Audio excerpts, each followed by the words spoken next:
Salam dan bahagia, Ibu Bapak guru hebat dan praktisi pendidikan, dimanapun Anda berada. Kali ini, Ibu Bapak akan melihat contoh situasi pembelajaran di sebuah kelas tingkat sekolah dasar yang menerapkan pembelajaran berdiferensiasi. Mari kita saksikan bersama-sama.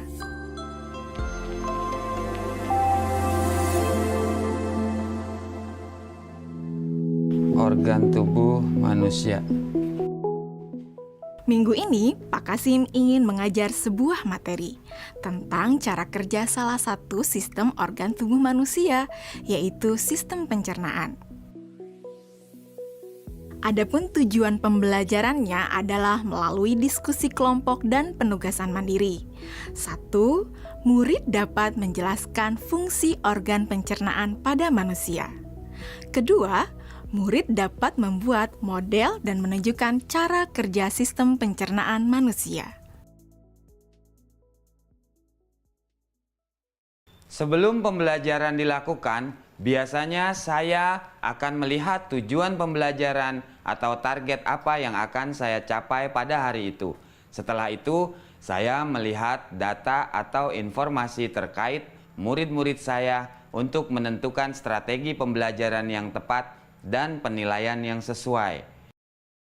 Saat merencanakan pembelajaran, Pak Kasim mempersiapkan beberapa sumber belajar yang menurutnya akan membantu murid-muridnya belajar sesuai dengan kebutuhannya.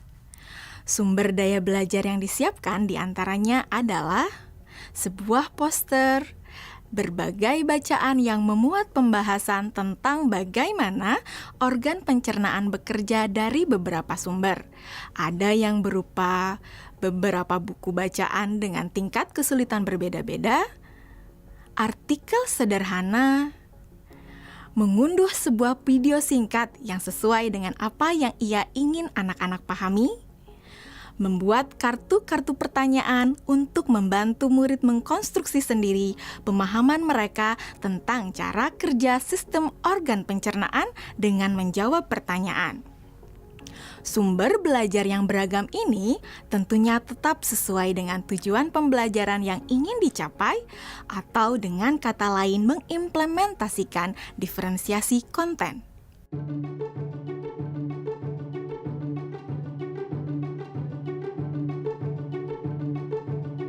Setelah semua sumber materi yang beragam disiapkan, saya mempersiapkan daftar kegiatan lengkap dengan instruksinya.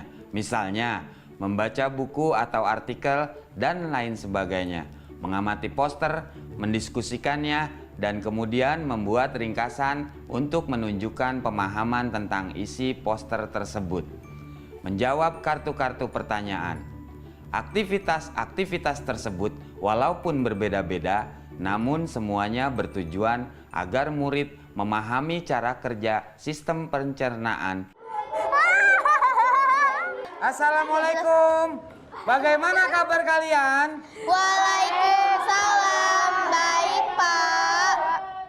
Hari ini kita akan mempelajari tentang sistem pencernaan manusia. Saya, Pak.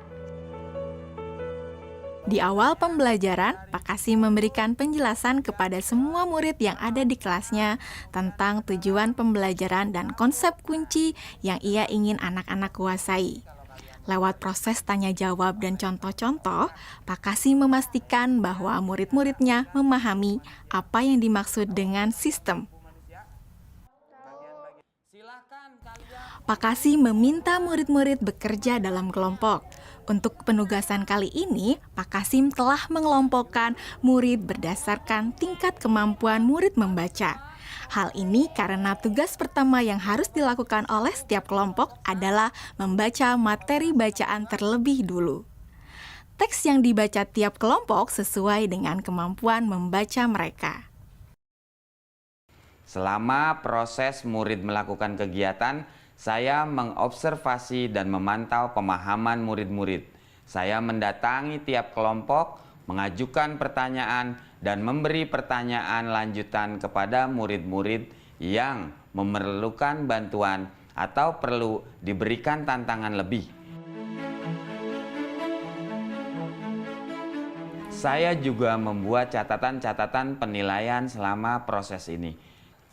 Setiap jawaban murid, pertanyaan murid, saya perhatikan dan menggunakan informasi ini untuk menyesuaikan tingkat bantuan yang akan saya berikan pada murid atau berdiferensiasi proses. Sistem pencernaan adalah serangkaian jaringan organ yang bekerja untuk mencerna makanan.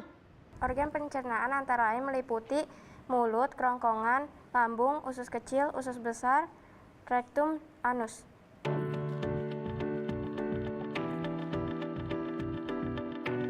Sekarang silakan membuat model yang menunjukkan sistem kerja pencernaan manusia secara mandiri.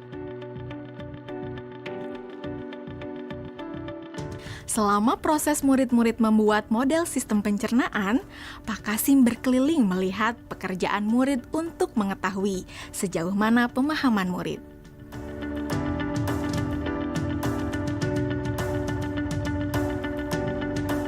Di akhir pembelajaran, saya melakukan kegiatan refleksi, di mana refleksi tersebut digunakan untuk mengapresiasi murid, untuk mengetahui atau menilai sejauh mana pemahaman murid tentang topik yang sedang dipelajari, untuk mengetahui bagaimana perasaan murid-murid ketika melakukan proses pembelajaran. Ardas, Senang, Pak. Arjuna, Senang, Pak.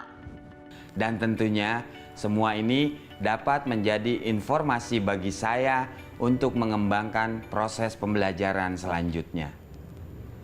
Ibu dan Bapak guru hebat, demikian video singkat salah satu contoh penerapan pembelajaran berdiferensiasi di jenjang sekolah dasar. Tetap semangat, Ibu dan Bapak guru hebat. Salam dan bahagia.